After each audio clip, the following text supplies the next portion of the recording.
4 के अनुच्छेद 36 से 51 तक में है। यहाँ मैंने आपको बताया भी था। हेलो दोस्तों, स्वागत है आपका अपने चैनल क्वांटोत्सव पर। एसएससी एमटीएस के 4 मई के थर्ड शिफ्ट का पेपर समाप्त हो गया। तो चलिए इस वीडियो में देखेंगे कि थर्ड शिफ्ट में कौन कौन से प्रश्न पूछे गए थे। साथ ही साथ हम ये देखेंगे कि आने वाले शिफ्टों के लिए कौन कौन से प्रश्न जो है महत्वपूर्ण हो सकते हैं, कौन सा चैप्टर टॉपिक पढ़ के जाना है आपको दोस्तों। तो वीडियो को अंत तक जरूर देखिएगा, क्योंकि इस वीडियो को देखने के बाद अगर आपका आने वाले दिनों में एग्जाम है तो निश्चित ही अदर स्टूडेंट के कंपेरिजन में आप 4 से 5 क्वेश्चन अधिक करके आइएगा। तो चलिए वीडियो को शुरू करते हैं दोस्तों। देखिए दोस्तों, पहला प्रश्न है कि कौन से जीव जो है पादपों से भोजन ग्रहण करते हैं, उसे क्या कहते हैं? उसे हम लोग प्राथमिक उपभोक्ता कहते हैं।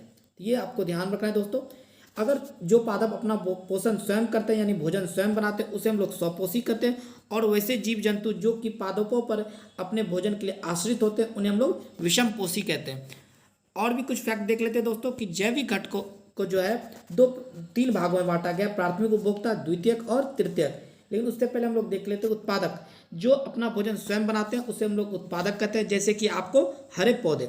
और वैसे घटक जो उत्पादक द्वारा बनाए गए भोज्य पदार्थों पर आश्रित होते हैं, उसे हम लोग उपभोक्ता कहते हैं। इसको 3 प्रकार से बांटा गया। पहला है दोस्तों प्राथमिक उपभोक्ता। इसमें जो है वैसे जीव आते हैं जो हरे पेड़ पौधे या उनके किसी भाग को एज इट इज खाते हैं, जैसे कि गाय घास खाती है दोस्तों, भैंस, बकरी, ये सारे जो है प्राथमिक उपभोक्ता में आते हैं। वहीं अगर द्वितीयक उपभोक्ता की बात करें तो इसके अंतर्गत वैसे जीव आते हैं जो प्राथमिक उपभोक्ता को अपने भोजन के रूप में प्रयुक्त करते हैं, जैसे लोमड़ी, भेड़िया, मोर। जैसे भेड़िया जो है आप जानते होंगे कि गाय हो गया, भैंस हो गया, बकरी हो गया, इसको मार के खा जाती है, तो ये द्वितीय उपभोक्ता में आती है। और वहीं अगर तृतीयक उपभोक्ता आपसे पूछा जाए तो इसके अंतर्गत बाघ आता है, शेर, चीता। एक सबसे इंपॉर्टेंट आपको ध्यान रखना है दोस्तों कि खाद्य श्रृंखला में जो है मानव को प्राथमिक एवं द्वितीयक उपभोक्ता दोनों के अंतर्गत रखा गया। चलिए अगले प्रश्न की ओर बढ़ते हैं। देखिए जनगणना से दोस्तों हर शिफ्ट में आपको प्रश्न आ रहा है, तो अब जनगणना जो है 2011 के जनगणना जरूर एक बार पढ़ के जाइए दोस्तों। देखिए इस बार 2 प्रश्न पूछे गए जनगणना से। पहला पूछा गया कि किस दशक में भारत की जनसंख्या में नकारात्मक वृद्धि दर्ज की गई थी, यानी जो आपकी जनसंख्या दर है वो डिक्रीज हो गई थी दोस्तों। तो वो हुआ था 1911 से 1921 के बीच में। तो इसे हम लोग इस वर्ष को महान विभाजक वर्ष भी कहा गया। क्यों कहा गया? क्योंकि इस समय जो है जनसंख्या की दशकीय वृद्धि जो है ऋणात्मक रिकॉर्ड की गई थी, और वह कितनी थी? 0.31%। तो ये फैक्ट आपको ध्यान रखना दोस्तों। अगर आपसे पूछा जाए कि किस वर्ष के अंतर्गत जो है जनसंख्या में सर्वाधिक औसत वृद्धि दर जो है आपको देखी गई, तो वह 1961 से 1971 के बीच में। देखिए एक प्रश्न पूछा गया था दोस्तों कि 2011 जनगणना के अनुसार सबसे ज्यादा जनसंख्या किस राज्य की है, तो यह यूपी की है दोस्तों। अब हम लोग देख लेते हैं कि सर्वाधिक जनसंख्या वाले 5 राज्य कौन कौन से। सबसे पहले आता है दोस्तों यूपी, ये ध्यान रखना आपको। दूसरा है आपका महाराष्ट्र, दूसरे नंबर पर महाराष्ट्र है। ये आपको मैं सेंसस 2011 के अनुसार बता रहा हूं दोस्तों। पहला यूपी, दूसरा महाराष्ट्र, तीसरे नंबर पर बिहार आता है दोस्तों, चौथे पे आपका वेस्ट बंगाल हो गया, और 5वें पे आंध्र प्रदेश हो गया। ये आपको ध्यान रखना है। और अगर आपसे पूछा जाए न्यूनतम जनसंख्या वाले 5 राज्य कौन कौन से, तो सबसे कम जनसंख्या जो है आपका राज्य का वो सिक्किम है। देन आपका मिजोरम आता है दोस्तों, मिजोरम, उसके बाद अरुणाचल प्रदेश, फिर आपका Goa, and last one is Nagaland. तो ये ध्यान रखना, ये जो है आपको मैं बता रहा हूँ ये था घटते क्रम में और ये था बढ़ते क्रम में। तो ये ध्यान रखना, ये यूपी की जनसंख्या सबसे अधिक है और सिक्किम की जनसंख्या सबसे कम है दोस्तों। तो ये फैक्ट आपको ध्यान रखना था। चलिए अगले प्रश्न की ओर बढ़ते हैं। अगला प्रश्न है, देखिए आपको महाजनपद की राजधानी से पूछा गया है दोस्तों कि वज्जी संघ की राजधानी कहाँ है, तो वज्जी की राजधानी वैशाली है। आप जानते होंगे कि 16 महाजनपद है। मैं सारे का आपको यहाँ लिस्ट दे दिया हूँ सबकी राजधानी के साथ साथ, जैसे मगध की राजधानी राजगिरी, अंग की राजधानी चंपा, वज्जी की वैशाली, काशी की वाराणसी, कौशल की श्रावस्ती, साकेत। तो इस चार्ट को आप देख लीजिएगा दोस्तों। अगर आपको इस वीडियो की पीडीएफ चाहिए दोस्तों तो आप हमारे टेलीग्राम चैनल से जुड़ जाइए, वहाँ मैं आपको हर दिन के पर शिफ्ट की पीडीएफ डालता हूँ। और दोस्तों आप वीडियो को लाइक किया कीजिए, इससे जो है हमें वीडियो बनाने का मोटिवेशन मिलता है। और आप देख ही रहोगे वीडियो में कितनी मेहनत लग रही है। तो वीडियो को लाइक कर दीजिए और दोस्तों में शेयर कर दीजिए और चैनल को सब्सक्राइब कर लीजिए दोस्तों।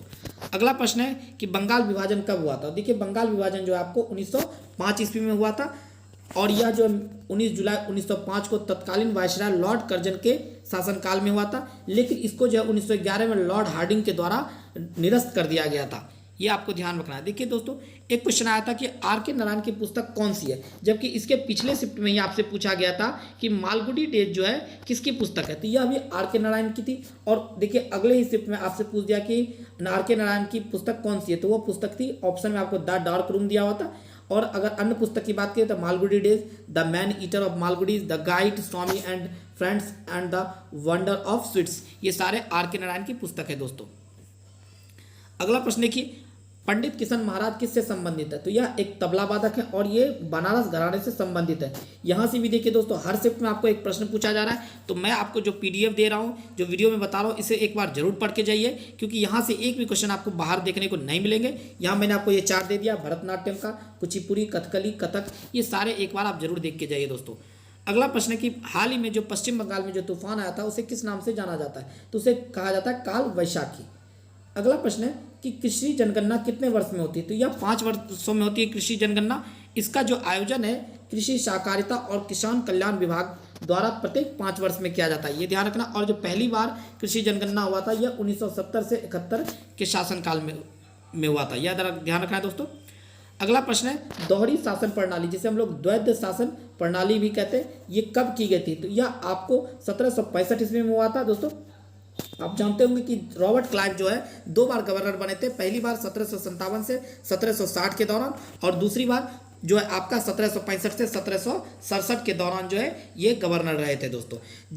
एक्चुअली ये जो द्वैध शासन प्रणाली हुई थी, इससे पहले आपको जो बक्सर का युद्ध हुआ था, बक्सर का युद्ध 1764 ईस्वी में, जिसके बाद जो है बक्सर के युद्ध के बाद इलाहाबाद की संधि हुई थी, इलाहाबाद की संधि, ये ध्यान रखना है दोस्तों। इलाहाबाद की 2 संधि हुई थी, जो पहली संधि हुई थी यह हुई थी 12 अगस्त 1765 ईस्वी को मुगल और अंग्रेज के बीच हुई थी। वहीं अगर दूसरी संधि की बात की जाए तो दूसरी संधि आपको 16 अगस्त 1765 को हुआ था, 16 अगस्त 1765 को, ये भी ध्यान रखना है दोस्तों।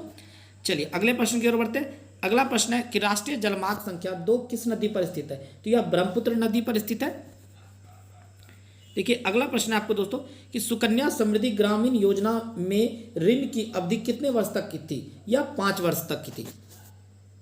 अगला प्रश्न है संविधान में नीति निर्देशक तत्व किस भाग में, देखिए पिछले ई शिफ्ट में आपको एक क्वेश्चन जो है नीति निर्देशक तत्व से आया हुआ था। अगर आपने मेरी वीडियो देखी होगी तो वहां भी मैंने आपको डिटेल में बताया था कि नीति निर्देशक तत्व जो है भाग 4 में वर्णित है, और भाग 4 के अनुच्छेद 36 से 51 तक में है। यहाँ मैंने आपको बताया भी था कि अनुच्छेद 36 में जो है राज्य की परिभाषा का वर्णन मिलता है। अनुच्छेद 37 के तहत ये कहा गया कि राज्य के नीति निर्देशक तत्व जो है न्यायालय में अपरिवर्तनीय है, इसे परिवर्तन नहीं किया जा सकता। तो ये सारे अनुच्छेद आप इंपॉर्टेंट अनुच्छेद आप जरूर एक बार देख के जाइए। अगला प्रश्न है कि बृहदेश्वर मंदिर का निर्माण किसके शासनकाल में हुआ था, तो बृहदेश्वर मंदिर का जो निर्माण चोल शासक के दौरान हुआ था, और वो थे उस समय शासक कौन थे, राजा राज प्रथम। इसका निर्माण जो है 1003 से 1010 ईस्वी के बीच में हुआ था। देखिए लोक नृत्य से भी आपको हर शिफ्ट में सवाल देखने को मिल रहे हैं। तो इस बार पूछा गया था कि नाटी लोक नृत्य जो है किस राज्य का है, तो यह हिमाचल प्रदेश का है। अगला प्रश्न है कि शिंजो आबे कहाँ के प्रधानमंत्री थे, तो यह जापान के प्रधानमंत्री थे। और अगर आपसे पूछा जाए कि वर्तमान में जापान का प्राइम मिनिस्टर कौन है दोस्तों, तो ये फूमियो किशिदा। देखिए अगला प्रश्न है आपका कि बैडमिंटन के मैदान की लंबाई चौड़ाई कितनी होती है, तो ये 13.4 जो है और 6.1 जो है आपकी चौड़ाई होती है।